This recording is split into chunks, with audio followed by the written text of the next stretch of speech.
Hey, this is Emily at Inflatable Kayaks, and we're going to look at how to set up the AdvanedFrame Sport Elite kayak. This kayak comes in a durable bag with backpack straps included. So the first thing you do is take it out of the bag and unfold it, but pay attention to how you unfold it because that'll help when you go to fold it back up. There's some little deck separators that you push in. That's really it. It just helps to shape the bow and the stern. You can do that after you've inflated, but I find it easier before. Now in this case, I'm using an inflator. An inflator has to be used with the valves in the deflate position because it's not a powerful tool. So it will not put the kayak up to pressure, but it sure is quick at getting most of the air in. So I'm going to do the main chamber and then I'm going to do the floor.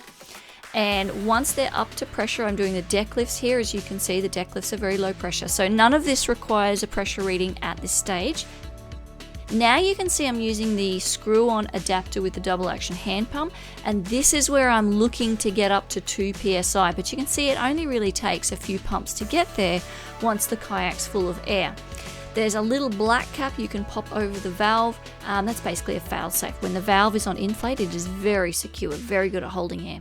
There's a change of adapter required because the floor is actually drop stitch, which is a high pressure chamber and has a bit of a different valve, so it needs a different adapter. But again, you can see there's only a few pumps required. In this case, the maximum is 6 psi for the floor, but I usually only do about 3. I'm not very heavy and I found I get excellent rigidity at 3, so just something to experiment with to see, the minimum pumping you can do for the best performance. This is the seat, so you can see the padding on the seat. It's a really lovely seat. Shoving that in and then clipping it into position. Now you adjust the straps so that the seat is as far back as you want. This is the Velcro paddle loops for the paddle, and that's it. Away you go. So this is a very, very quick kayak to set up. Only about 5.5 minutes once you get the hang of it. If you have any other questions about the AdvanedFrame Sport Elite kayak, please get in touch. This is Emily at Inflatable Kayaks.